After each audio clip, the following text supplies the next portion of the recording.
Alcanzando el conocimiento. Hola, ¿qué tal? ¿Cómo están? Bienvenidos a las videocharlas de los miércoles aquí en Alcanzando el Conocimiento. Soy Bertalicia Galindo y bueno, pues hoy les vamos a hablar de un tema muy importante en la salud pública de México y también del mundo. Fíjense que cada año se diagnostican 200,000 casos de cáncer y de estos 200,000 casos de cáncer, alrededor del 46% fallece de esta enfermedad porque llegan a los servicios de salud en etapas muy avanzadas de la enfermedad. En México, el cáncer es la tercera causa de muerte. Y antes se pensaba que solo las personas mayores de edad y con una predisposición genética estaban condenadas a morir de cáncer. Pero hoy la ciencia nos ha demostrado que si bien hay una correlación directa con la genética y con la edad, el estilo de vida es vital para desarrollar esta enfermedad. Aquí en Alcanzando el Conocimiento hoy les presentamos una entrevista con el doctor Abelardo Meneses García. Él fue director por varios años del Instituto Nacional de Cancerología y es un científico clínico que ha estudiado muy de cerca esta problemática durante muchos años. Vamos a ver esta entrevista. Bienvenidos a Alcanzando el Conocimiento. Nos encontramos con el doctor Abelardo Meneses del INCAN. Doctor, gracias por estar con nosotros. Alicia, muchas gracias por la invitación. Doctor, platícanos, ¿qué es el cáncer para ti? Bueno, el cáncer es la proliferación de células que se salen de control, células que forman parte de nuestro organismo, de cualquier parte de nuestro organismo, sea pulmón, sea el estómago, sea el hígado, sea la piel, sean los ojos, cualquier parte de nuestro cuerpo, que pierden el control por agentes o por sustancias externas, que pueden ser químicos, pueden ser agentes físicos, pueden ser agentes biológicos, que hacen que se pierda este control de replicación celular, se multiplican más de lo que deben de multiplicarse hasta formar lo que es un tumor, una bola, y que tienen la capacidad las células de viajar a distancia. Si nacen, por ejemplo, en el hígado, tener la capacidad de irse al pulmón, irse al hueso, irse al cerebro. Esas son células que adquieren independencia de la regulación que habitualmente tiene nuestro cuerpo. ¿Se van a través del torrente sanguíneo? Habitualmente se van a través de la vía linfática o bien de la vía venosa, de la sangre. Estas células pueden surgir, como lo mencioné, a través de la exposición de agentes químicos constantes. Un buen ejemplo puede ser las sustancias que tiene el cigarrillo. Tiene el cigarrillo muchas sustancias que son tóxicas y otras que son carcinógenas, que causan alteraciones dentro de la célula que hacen que estas células se transformen en malignas. Biológicas como el virus de papiloma humano o el virus de la hepatitis C. Físicas como la exposición a la luz ultravioleta de manera frecuente. Este mal le llaman el emperador de todos los males, le llaman de muchas formas y tiene muchísimos años, es muy antiguo, de hecho desde los egipcios, los griegos hay reportes de esta enfermedad, pero se supo pues ya principalmente en la Edad Media y después el siglo XVIII, XIX y el siglo XX fue cuando explotó, ¿no?, esta enfermedad como tal, o a lo mejor se conoció más o la ciencia avanzó más. ¿Por qué no tenemos una cura al día de hoy? Bueno, tomando las referencias que tienes, Alicia, el cáncer existe desde que existe la humanidad. Podemos encontrar cáncer en una planta, en un animal, en el ser humano. Es decir, el ser viviente, como estamos constituidos por células, tenemos ese riesgo de tener tumores benignos, tumores malignos. Se ha hecho más evidente el tema de cáncer porque tiene que ver también mucho con la edad. Entre más envejecimiento encontramos en la población, más es el riesgo de tener cualquier tipo de tumor. La razón es que el desgaste que van teniendo las células hace que existan mecanismos de reparación menos eficaces. Nosotros constantemente durante nuestra vida podemos tener alteraciones Pero estas alteraciones que se dan en las células se reparan por secuencias que reparan el daño. Pero tanto es el daño que tenemos a lo largo de la vida que llega el momento en que nuestros mecanismos de reparación se vencen, se agotan y dan lugar al cáncer. Entonces, un riesgo es que cada vez somos una población más longeva, pero también los estilos de vida están marcando mucho la frecuencia de cáncer. Por ejemplo, hemos cambiado mucho nuestros hábitos. Hoy la exposición que tenemos al humo del tabaco, a las dietas hipercalóricas, a agentes virales, a la exposición ultravioleta, a la falta de actividad física, nos ha llevado a desarrollar estas enfermedades. Frecuentemente escuchamos problemas del corazón, complicaciones por diabetes mellitus, cáncer, enfermedades mentales. Todas ellas tienen que ver ahora con nuestros estilos de vida. Déjame decirte, Alicia, que hoy 75 a 80 de los fallecimientos que hay en nuestro país son secundarios a estas enfermedades. 75 a 80 de cada 100. ¿Cómo me lo puedes explicar? Por ejemplo, de cada 100 muertes que hay, 20 son debido a problemas del corazón. 16 son debidos a complicaciones por la diabetes mellitus. 14 son debidas a cáncer. Y después le siguen las enfermedades pulmonares y las consecuencias en las enfermedades mentales.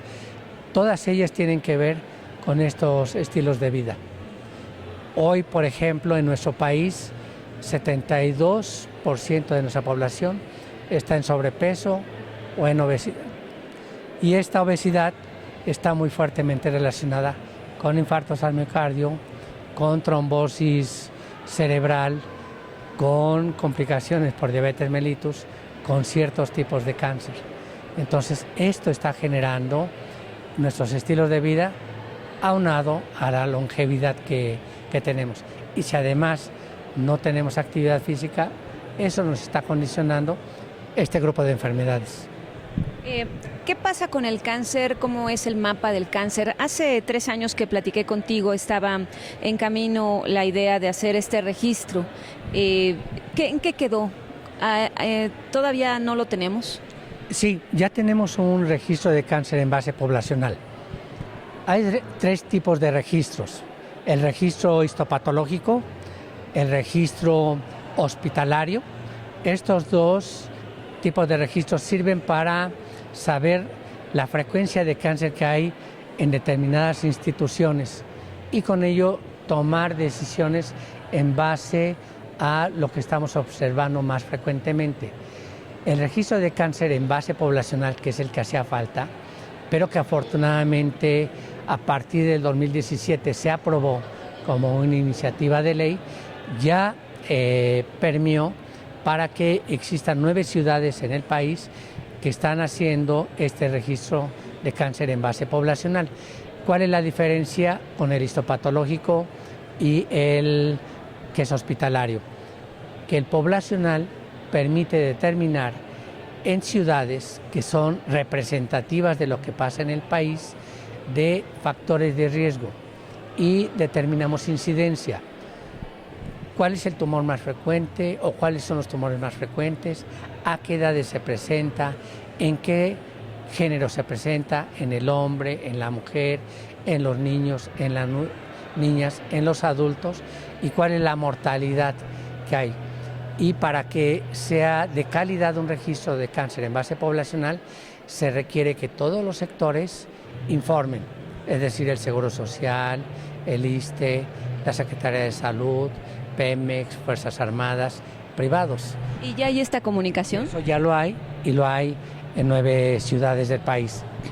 Y estas ciudades están ubicadas en diferentes puntos geográficos del país, porque con eso también podemos determinar o inferir factores de riesgo. Por ejemplo, si queremos saber la distribución de cáncer de mama en el país, vemos claramente cómo en los estados del norte hay una mayor carga de estas enfermedades de cáncer de mama. Si queremos saber cáncer de pulmón, vemos igualmente situado como más casos en los estados del norte. Leucemia en ciertos estados del país. Si vemos cáncer de cervix, más cargado hacia los estados del sur. Si vemos cáncer de colon, en prácticamente todos los estados de la República. Eso permite establecer políticas públicas para ver dónde enfocar más los recursos para determinados tipos de tumores. ¿A qué se debe esta distribución? Con factores de riesgo. Los estados del norte, un poco los estilos de vida del americano. En el sur, falta de acceso a servicios de salud. Como bien lo dice nuestro gobierno federal, hay poblaciones que están desatendidas y que hay que prestarles mayor atención. Y yo creo que por eso se está prestando más atención ahorita a los estados del sur, porque es una población vulnerable, porque hay una mayor población de indígenas que tienen poca facilidad para tener instituciones donde se pueda brindar diagnóstico oportuno y tratamiento adecuado. Entonces, ¿qué vemos más ahí? Cáncer cervicuterino. La paciente llega en una etapa avanzada. Entonces, creo que estas políticas que se establecen de esta manera son las que nos deben de llevar a hacer diagnósticos más tempranos, más oportunos y más eficaces. Y en este mapa, con un esfuerzo, ¿podría disminuirse esa incidencia de unos y otros? ¿O eso es algo complejo? Cuando uno trata de desarrollar un registro de cáncer en base poblacional y un programa de control del cáncer, llevan esa finalidad: diagnosticar más tempranamente cualquier tipo de cáncer y que haya más supervivientes de cáncer, es decir, disminuir la mortalidad de la enfermedad y ser más preventivos. Siempre la prevención va a ser más barata que la curación. Hoy, desafortunadamente, 7 de cada 10 pacientes que llegan con cáncer llegan en etapa avanzada. Tenemos que revertirlo. Entonces, estas políticas que se están gestando hoy deben de llevar esa finalidad: atender más a la población vulnerable, tener más cuidado en la atención primaria, la de primer contacto con la población, y referir al de alta especialidad solamente casos que no se hayan resuelto en estos primeros niveles de atención. En esta parte, en las entrevistas que llevamos en esta etapa, nos dicen justamente eso, que mucha gente ya llega, o niños también, llegan ya, sobre todo de los estados, llegan ya con un diagnóstico bastante negativo y que ya no se puede hacer mucho. Pero que bueno, que también los médicos no tienen, a veces los médicos generales, pues no tienen un diagnóstico certero porque tampoco tienen capacitación del cáncer en las escuelas normales hasta que hacen la especialidad. Exactamente. Fíjate, Alicia, que uno de los temas que en el plan de trabajo que desarrollé dentro de la dirección del Instituto Nacional de Cancerología era que promoviéramos a nivel nacional el que las escuelas, las facultades de medicina, que son alrededor de 164 en el país, incorporen la materia de oncología dentro de las asignaturas troncales. ¿Por qué? Habitualmente vemos el tema de cáncer muy superfluamente en nuestros planes de estudio, o al final de cada aparato y sistema es como vemos el cáncer, pero de refilón. ¿Cuándo es la tercera causa de muerte en el país? Entonces, por un lado, ¿de qué sirve el que el estudiante esté cercano al conocimiento del cáncer? Una, porque el paciente que llegue con una determinada sintomatología, nosotros tener en el diagnóstico diferencial el cáncer. Voy a poner un ejemplo: una mujer de 40 años de edad que llega con el médico general y dice: tengo un cuadro como de gastroenteritis, me siento mal, no sé si sea colitis, y el médico va a decir: ¿es una colitis o es una infección de vías urinarias? Y le da tratamiento. Pasan 2 o 3 semanas y no cede. Hay que pensar que se puede tratar de un cáncer de ovario, porque puede simular una colitis o una infección de vías urinarias. Y eso es lo que ocurre. Y entonces vamos prolongando el diagnóstico, y cuando vuelve a regresar, cuando ya es muy evidente la sintomatología, ya tiene líquido en el abdomen, el diagnóstico ya es más claro. Pero la paciente ya llegó en etapa avanzada. ¿Qué es lo que hace falta? Que el médico tenga más contacto con el cáncer con el conocimiento de la enfermedad para que entre en el diagnóstico diferencial y si no responde a lo que es más frecuente, pensar que puede tratarse de cáncer. Lo mismo para cáncer de pulmón. Si se tiene el antecedente de fumar, de estar cercano a alguien que fue o es gran fumador, o cocino con leña, o estoy expuesto al humo de leña, pensar que puede tratarse de un cáncer y no de una infección pulmonar. Y entonces checarnos a tiempo. En México, 9 de cada 10 de los pacientes que llegan con cáncer de pulmón llegan en etapa avanzada. 9 de cada 10. Entonces, obviamente, el sistema de salud es muy caro. No va a alcanzar para tratar a estos pacientes. Por eso yo creo que la política de hoy nos debe de llevar al diagnóstico temprano. Si el muchacho que está no nada más el de medicina, el de odontología, la enfermera, el de psicología, el de trabajo social, el de nutrición, el veterinario, reciben cursos de oncología en su formación, eso va a ayudar. Pero además va a motivar a que los muchachos quieran estudiar una de las disciplinas de la oncología, radioterapia, cirugía, oncología médica, patología, en fin, disciplinas que tienen que ver con el manejo del cáncer, porque hoy hacen falta también especialistas y lo hemos escuchado en las giras de presidencia, que llega a poblaciones y hacen falta especialistas. Entonces, hay que incentivar a que nuestros muchachos estudien estas carreras precisamente para darle una mayor cobertura al país. Por un lado el diagnóstico y por otro lado incentivarlos a que estudien estas disciplinas. ¿Esto implicaría cambiar los planes de estudio? Implicaría un diseño en los planes de estudio, no cambiarlos del todo, pero sí incorporar, sobre todo porque el cáncer ocupa la tercera causa de muerte en el país. En toda Latinoamérica, la mayoría de los países tienen como segunda causa el cáncer, nosotros el tercero. Muchos de los países desarrollados lo tienen como primer lugar. Por eso el desarrollo de un programa integral de prevención y control de cáncer es lo que le hace falta al país. Ya tenemos un registro, ahora hay que ir por un programa integral. ¿Para qué? Para evitar llegar al segundo lugar o al primer lugar como causa de muerte el cáncer. Hay que estar en el tercer lugar e ir más bien hacia atrás. Hay que trabajar muy fuerte en eso para que no nos alcance la enfermedad a esos niveles, porque siempre va a ser mucho más caro atender a un paciente con cáncer en etapa avanzada que si lo prevenimos o si lo diagnosticamos tempranamente. Para ese programa nacional de cáncer, ¿qué se necesita? ¿Una política pública? ¿Se necesita legislar? ¿Qué se necesita? Sí, lo que hicimos con el registro, trabajar mucho para que quede como una iniciativa de ley. Lo estamos trabajando ya con la Secretaría de Salud y nada más hay que terminar de integrarlo. Este programa tiene que tener un componente social, un componente médico, un componente económico, un programa presupuestal para que esté bien sustentado y sea transparente en términos de educación, en términos de diagnóstico oportuno, de prevención, en términos de tratamiento, de acceso a tratamiento, de cuidados paliativos, de rehabilitación, de investigación, de financiamiento. Se está madurando mucho todo el diagnóstico integral de la infraestructura que hay en el país en términos de equipamiento, de acceso a medicamentos y de capacitación a personal.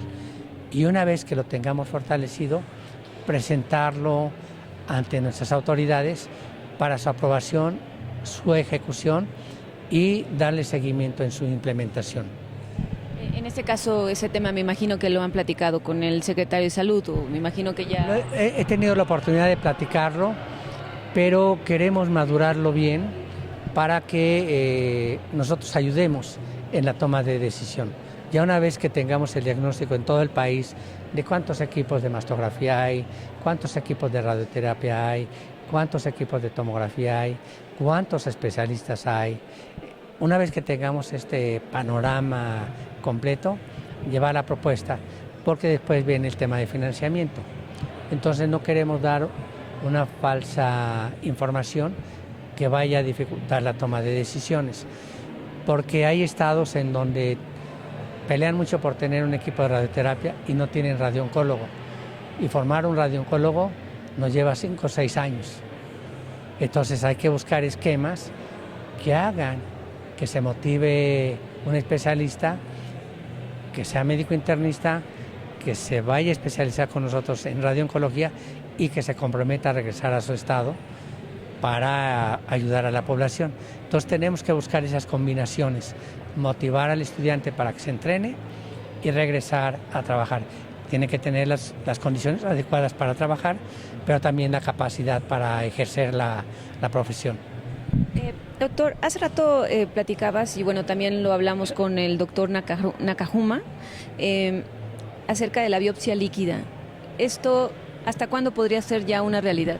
Bueno, estamos trabajando y justamente este Colegio Mexicano para la Investigación lo que busca es estos acercamientos con investigadores de alto nivel mundial y platicando justamente hace unos momentos con ellos. Lo que queremos es una colaboración. Hay varios grupos de investigación en España que nos están comentando la factibilidad de trabajar junto a proyectos, el Instituto Nacional de Cancerología, el Instituto Nacional de Medicina Genómica, para fortalecer la implementación de la biopsia líquida. Se está en desarrollo esta tecnología. ¿Cuál es la esperanza y la promesa en esta tecnología? Que vamos a poder hacer diagnósticos más tempranos y nos va a permitir saber cuando un paciente ya está en tratamiento, en el seguimiento saber si hay recurrencia de la enfermedad o si estamos ya libres de la enfermedad. Entonces va a ser menos invasiva. Con la sangre vamos a poder saber si hay o no células tumorales circulantes o fragmentos de ácidos nucleicos que se desprendan de las células tumorales, como para saber si todavía hay células tumorales y seguir aplicando esquemas de tratamiento. Va a ser una medicina de precisión que nos va a permitir ser menos invasivos y más eficaces en la respuesta. Y en el caso de, hace rato hablabas de que cada vez hay edades más jóvenes, más tempranas para la incidencia de algunos cánceres.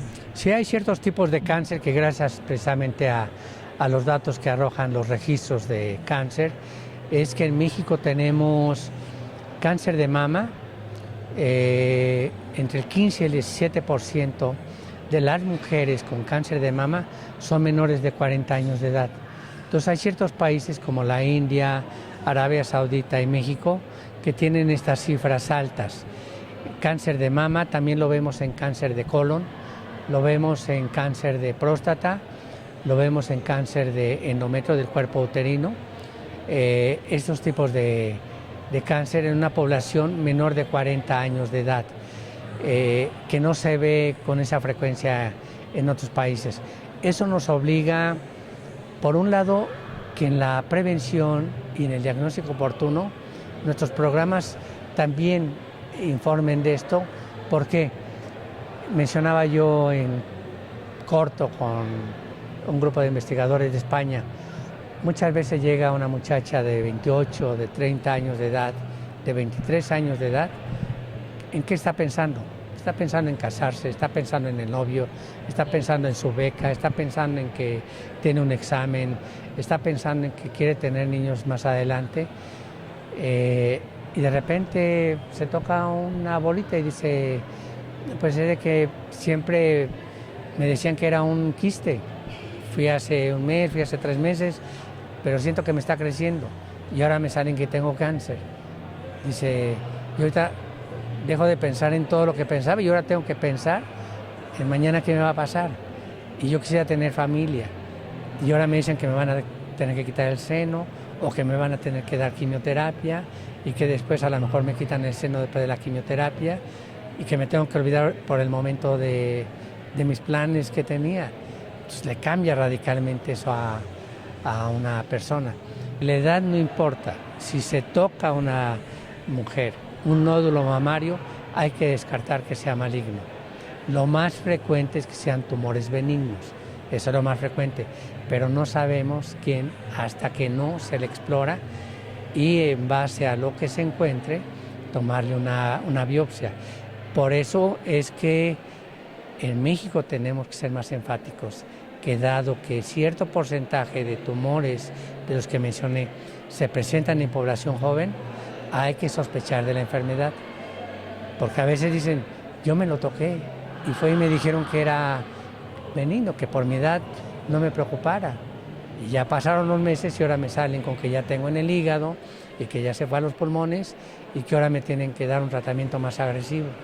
Entonces, por eso quisiéramos que tanto los que practican la salud, los profesionales de la salud, enfermeras, médicos, odontólogos, psicólogos, nutriólogos, veterinarios, trabajo social, pensaran siempre en esto. Pero por otro lado, una corresponsabilidad, que la población, la ciudadanía, sepa que tiene que cuidarse su cuerpo, que se lo tiene que conocer.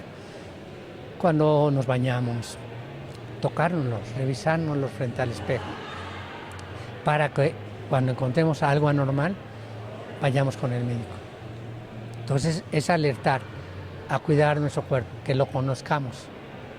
Y es que eso rompe con la idea de que el cáncer solo es para gente grande, ¿no? Sí, porque teníamos la idea, y digo, yo fui formado como médico, que el cáncer es de los adultos mayores. Después de 60 años te va a dar cáncer. Y no. Hoy en México cerca del 50% son menores de 50 años de edad. Entonces es una población productiva. Y además de que, bueno, a los que les dé cáncer de pulmón, que a lo mejor son fumadores o algo así, o sea, que haya una correlación muy clara. Pero además de eso, las causas. No, pero fíjate, Alicia, que cáncer de pulmón, en el Instituto Nacional de Cancerología, de cada 100 diagnósticos que hacemos de cáncer de pulmón, solamente 55 de ellos tienen relación con el tabaco o ser fumadores pasivos. El otro porcentaje se da mucho en las mujeres y mucho en las expuestas al humo de leña. Entonces, por eso es que no hay que pensar que porque no soy fumador puedo llegar a tener, no puedo llegar a desarrollar cáncer de pulmón. Sí hay que prevenir esto, hay que alertar a la población a que tengamos esa precaución. El fumador pasivo también, un 20% de los cánceres se dan en el pasivo, el quien acompaña a un fumador, porque al fumar expulsamos el aire y el 80% de la partícula la inhalamos. Cada cigarrillo, ¿sabes cuántas sustancias tóxicas tiene? Entre 4.500 y 7.000. 68 de estas sustancias son carcinógenas, producen cáncer. Entonces, si uno dice, de que nada más me fumo un cigarrillo, puede ser 68 carcinógenos y 4.500 sustancias tóxicas. Y también hablan de estos cigarros de vapor que también tienen sustancias. Sí, también tienen nicotina y también tienen sustancias carcinógenas, en menor cantidad, pero la tienen. Y cada organismo es diferente en su sensibilidad. Puede ser que yo nada más me fume 3 cigarrillos cada tercer día y decir, no, yo no me fumo como Pedro que fuma 20 diarios y no le pasa nada. No, mi cuerpo es diferente, puede ser menos protector mi organismo, ser más sensible a las sustancias carcinógenas del tabaco y a mí me da cáncer y el que fuma 20 no. Entonces esos ejemplos que a veces decimos, era que fulano tal fuma demasiado y no le pasa nada, no es un buen ejemplo para uno no saber que sí es un factor de riesgo muy alto. Doctor, por último, ¿qué le dices a la población en este sentido de esta cultura, de pues cuidarnos, protegernos y no pensar que no, pues estoy muy lejos de esto? Sí, decir que ahora el cáncer lo estamos diagnosticando más en poblaciones que uno siempre descartaba y que es una corresponsabilidad, que si bien nosotros como gobierno, como instituciones de salud, tenemos estos programas que buscan ayudar, también la población debe tener cuidado en su cuerpo, en sus estilos de vida, saber que el tabaco ocasiona el 30% de todos los tumores malignos, por lo cual tenemos que evitarlo, que el 70% de la población tiene sobrepeso y obesidad a causa de comer alimentos hipercalóricos, mucho azúcar, mucha grasa, entonces que tenemos que disminuirlo, evitar en lo posible las bebidas azucaradas, mejor irnos por el agua, el no exponerse de manera directa a la luz solar, usar protector, usar una gorra, sombrilla, platicar en la sombra, si tiene uno recursos para usar protector solar, hacerlo porque el cáncer de piel es muy frecuente, el hacer ejercicio. A veces uno dice de que no tengo dinero para el gimnasio, podemos hacer ejercicio en nuestro cuarto, en nuestra casa, en nuestro departamento, podemos hacer ejercicio, entonces hay que mover nuestro cuerpo y si comenzamos a tener actividad sexual y en el caso de las mujeres, ir a hacerse su papá Nicolau.